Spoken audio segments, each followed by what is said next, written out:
जय हिंद दोस्तों, स्वागत है आप सभी को KP study point YouTube channel पर। तो आप सभी को बता दें कि अगर आप इंडियन एयरफोर्स की तैयारी करते हैं तो आपके लिए गुड न्यूज़ है। आप सभी को बता दें कि यहाँ पे इंडियन एयरफोर्स की तरफ से एक न्यू रिक्रूटमेंट जारी कर दिया गया है तथा यह इसका ऑफिशियली नोटिफिकेशन है। आप इसका ऑफिशियली वेबसाइट पर जाकर डाउनलोड कर सकते हैं, जिसका ऑफिशियली वेबसाइट आप यहाँ पे देख सकते हैं। यहाँ पे कैरियर इंडिया airforce.cdac.in है। आप इस वेबसाइट पर जाकर आसानी से जो है इस जो नोटिफिकेशन को है डाउनलोड कर सकते हैं। आप सभी को बता दें कि यहाँ पे जो है जो भर्ती निकाली गई है air force common admission test FCAT 2/2020 for flying branch and ground duty technical and non technical branches. तो यहाँ पे देख लीजिए फ्लाइंग ब्रांच की तरह यानी फ्लाइंग ब्रांच और ग्रुप ग्राउंड ड्यूटी टेक्निकल और नॉन टेक्निकल के लिए यहाँ पे वैकेंसी है और यहाँ पे मेट्रोलॉजी एंट्री के लिए भी है। आप सभी को बता दें कि जो यह भर्ती है यह 15 जून 2020 को, हालांकि नोटिफिकेशन इसका जो है आज से 2-4 दिन पहले ही जारी कर दिया गया था, लेकिन जो इसका अप्लाई है 15 जून 2020 से शुरू हो चुका है और 14 जुलाई 2020 तक रहने वाला है। आप सभी यहाँ पे देख सकते हैं कि ये जो भर्ती है फ्लाइंग ब्रांच के लिए जो technical and non technical post के लिए है और यहाँ पे देख सकते हैं मेट्रोलॉजी के लिए भी है। तो यहाँ पे जो है यहाँ पे 15 जून से इसका अप्लाई है और 14 जुलाई 2020 तक इसका लास्ट डेट है। तो आप सभी को बता देते हैं इसके बारे में कंप्लीट डिटेल। तो जैसे कि आप यहाँ पे देख लीजिए जो इसकी एलिजिबिलिटी कंडीशन रहने वाली है तथा इसका जो पोस्ट नेम है वहाँ यहाँ पे मेंशन कर दिया गया है, entry branch course number and vacancy. तो आप यहाँ पे देख सकते हैं फ्लाइंग ब्रांच के लिए जो पोस्ट है यानी कि उसमें SSC for main and women. और यहाँ पे आप सभी को बता दें कि जो फ्लाइंग के लिए भर्ती है यानी फ्लाइंग ब्रांच के लिए, तो यहाँ पे ये इसमें जो है टोटल वैकेंसी 74 है और आपको शॉर्ट सर्विस कमीशन के तहत यह भर्ती है।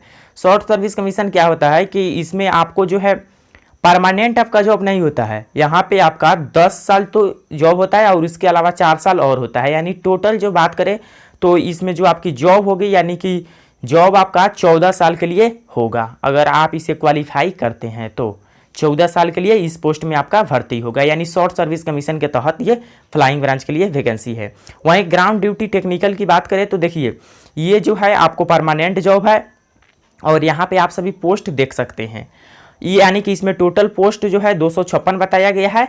अगर आप इसका फॉर्म अप्लाई करना चाहते हैं तो आप इसका फॉर्म अप्लाई कर सकते हैं। यहाँ पे सभी डिटेल जो है इसमें दिया गया है और यहाँ पे नॉन टेक्निकल के लिए भी पोस्ट है। और बात करें इसमें फ्लाइंग NCC के लिए स्पेशल है कुछ, और यहाँ पे ग्राउंड ड्यूटी नॉन टेक्निकल के लिए भी पोस्ट रखा गया है। तो ये तो इसका पोस्ट नेम है, आप सभी देख लिए। और बात करें जो इसमें वैकेंसी की एलिजिबिलिटी कंडीशन, तो आपको तो इंडियन होना चाहिए, नेशनलिटी जो है candidate must be citizen of Indian as per Indian citizen act. तो यहाँ पे यानी कि भारतीय नागरिक होना चाहिए, सिंपल सी बात है। एज की बात करें तो एज देखिए फ्लाइंग ब्रांच के लिए अगर आप अप्लाई करते हैं तो आपका जो एज होना चाहिए वह मिनिमम 20 और maximum 24। As on 1 July 2001 born between 2 July 1997 to 1 July 2001, यानी कि आपका जो एज होना चाहिए 2 जुलाई 1997 से लेकर 1 जुलाई 2001 के बीच जो है आपका एज होना चाहिए, यानी मिनिमम 20 और मैक्सिमम 24 वर्ष।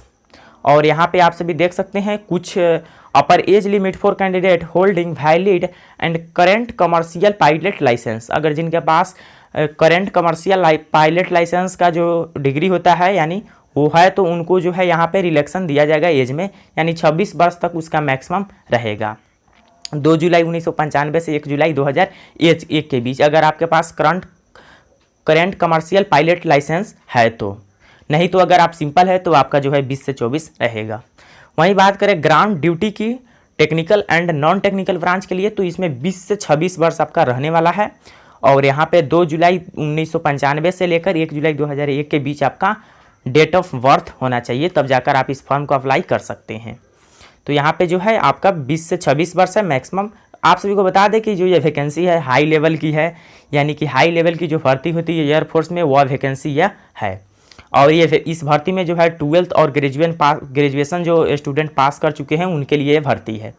तो यहाँ पे आप देख सकते हैं, यहाँ पे जो आपका शादी यानी कि मैरिटल स्टेट की बात करें तो यहाँ पे देख सकते हैं candidate below 25 years of age must be unmarried, यानी कि अनमैरिड आपका होना चाहिए, यानी कि अविवाहित आपको होना चाहिए।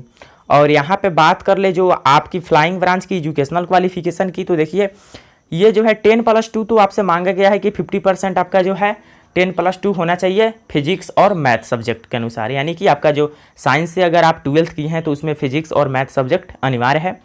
और यहाँ पे 50% आपका मार्क्स होना चाहिए, मिनिमम ऑफ 50% मार्क्स। और यहाँ पे साथ ही साथ एक और है कि यहाँ पे आपको ग्रेजुएशन पास भी होना चाहिए, किसी भी यूनिवर्सिटी से आप पास है और 60% मार्क्स के साथ तभी जाकर आप इस फॉर्म को अप्लाई कर सकते हैं फ्लाइंग ब्रांच के लिए। या आपका जो है 12th 50% मार्क्स के साथ पास है, उसके अलावा बीटेक डिग्री यानी बीटेक डिग्री आप अगर किए हैं यानी इंजीनियरिंग का कोर्स किए हैं तो आपको 60% मार्क्स उसमें भी होना चाहिए। अगर आप ग्रेजुएशन ना कर बीटेक किए हैं तो तभी भी जाकर आप अप्लाई कर सकते हैं, यहाँ पे देख सकते हैं। तो यही थी आप सभी इसका एजुकेशनल क्वालिफिकेशन। इसके अलावा एक और यहाँ पे दिया गया है, तो अगर आप बीटेक भी किए हैं तो आप इस फॉर्म को अप्लाई कर सकते हैं। अगर सिंपल ग्रेजुएशन भी किए हैं तो आप जो है साइंस से अगर सिंपल ग्रेजुएशन अगर आप पास है तो आप इस फॉर्म को अप्लाई कर सकते हैं, यानी 12th और ग्रेजुएशन दोनों होना चाहिए आपका, जो 3 साल का होता है। ग्राउंड ड्यूटी टेक्निकल ब्रांच की बात करें तो यहाँ पे आप सभी देख सकते हैं ग्राउंड ड्यूटी टेक्निकल ब्रांच के लिए आपका भी 10+2 जो है 50% मार्क्स के साथ फिजिक्स और मैथ में मांगा गया है। और इसके अलावा जो है टेक्निकल ब्रांच है, यहाँ पे आप सभी देख ले कि ये जो है टेक्निकल ब्रांच है, जिस कारण से यहाँ पे इंजीनियरिंग का भी डिग्री मांगा गया है। तो कम्युनिकेशन इंजीनियर, कंप्यूटर इंजीनियर, अगर आप यहाँ पे देख सकते हैं ये लंबा सा है, यहाँ पे आप देख सकते हैं electronic science and engineering, electronic and communication engineering, electronic and computer science engineering. तो अगर आप कोई भी इनमें से इंजीनियरिंग कोर्स किए हैं तो जो है आप इस फॉर्म को अप्लाई कर सकते हैं फ्लाइंग ब्रांच में टेक्निकल पोस्ट के लिए आप अप्लाई कर सकते हैं। तो यहाँ पे जो है आपका इंजीनियरिंग मांगा गया है। तो आप सभी जो है इसका ऑफिशियली नोटिफिकेशन डाउनलोड करके आप सभी जो है इसे पढ़ ले ध्यान से कि आपका जो है इंजीनियरिंग कौन सा कोर्स है, यहाँ पे आप सभी देख सकते हैं जो सभी यहाँ पे दिया गया है। और यहाँ पे बात करें एरोनॉटिकल इंजीनियरिंग मैकेनिकल की, तो यहाँ पे भी देख लीजिए आप सभी जो है candidate with A minimum of 50% marks etch in physics and mathematics and 10+2 level and a minimum of 4 years degree graduation integrated post graduation qualification in engineering technology। तो यहाँ पे भी इंजीनियरिंग का कोर्स आपसे मांगा गया है, engineering technology from recognised university या clear section A and B examination, या यहाँ पे देख सकते हैं, या अगर आप क्लियर किए हैं section A and B examination of associated membership of institution of engineers India या aeronautical society of India by actual studies with minimum of 60% marks या equivalent in the following disciplines, तो आप जो है इस फॉर्म को अप्लाई कर सकते हैं एरोनॉटिकल इंजीनियरिंग के लिए। यहाँ पे देख सकते हैं, यहाँ पे भी इसके बारे में सभी जानकारी, aerospace engineering, aeronautical engineering, aircraft maintenance engineering, mechanical engineering, तो यहाँ पे ये दे दिया गया। वहीं बात करें नॉन टेक्निकल की, तो देखिए नॉन टेक्निकल में जो है आप सभी को इंजीनियरिंग का डिग्री नहीं मांगा गया है। यहाँ पे सिंपल सी बात है कि आप 10+2 पास होना चाहिए, मिनिमम 3 इयर्स डिग्री कोर्स भी आपके पास होना चाहिए विथ 60% मार्क्स के साथ आप आसानी से इस फॉर्म को अप्लाई कर सकते हैं नॉन टेक्निकल के अंतर्गत ग्राउंड ड्यूटी में। और यहाँ पे आप सभी देख सकते हैं इसके बारे में कंप्लीट जानकारी दिया गया है। और मेट्रोलॉजी के बारे में भी पोस्ट ग्रेजुएट डिग्री आपके पास होना चाहिए, यानी पीजी आपके पास होना चाहिए, तभी जाकर आप इस फॉर्म को अप्लाई कर सकते हैं। यहाँ पे भी इसके बारे में डिटेल दिया गया है, यानी कि ये हाई लेवल की जॉब है, आपका जो है ग्रेजुएशन तो इसमें अनिवार्य ही है कि यानी कि आपका जो है ग्रेजुएशन पास होना चाहिए। तो यहाँ पे देख सकते हैं इसके बारे में जो है A to Z जानकारी दे दिया गया है। और यहाँ पे इसका ऑफिशियली वेबसाइट भी है, और इसे आप अप्लाई अगर करना चाहते हैं, अगर आप जाना चाहते हैं तो आप जो है इस फॉर्म को ऑनलाइन अप्लाई जल्द से जल्द कर दे। यहाँ पर कंप्लीट जानकारी दिया गया है, जो काफ़ी लंबा नोटिफिकेशन है, तो इसलिए जो ज़रूरी था वह मैंने आपको बता दिया। इस भर्ती के अंतर्गत क्या क्या आपसे मांगा जाएगा और आपका एजुकेशनल क्वालिफिकेशन, एज लिमिट क्या होना चाहिए, तो आप जल्द से इसे अप्लाई कर दे। और यहाँ पे जो है इसका ऑफिशियली वेबसाइट है जो आप देख सकते हैं, कैरियर इंडिया airforce.cdac.in। तो आप इस वेबसाइट पर जाइए, सबसे पहले तो इसे डाउनलोड कर लीजिए, और डाउनलोड कर लेने के बाद आप अच्छे ढंग से इसे पढ़ लीजिए, और उसके बाद जो है आप इसे अप्लाई कर सकते हैं।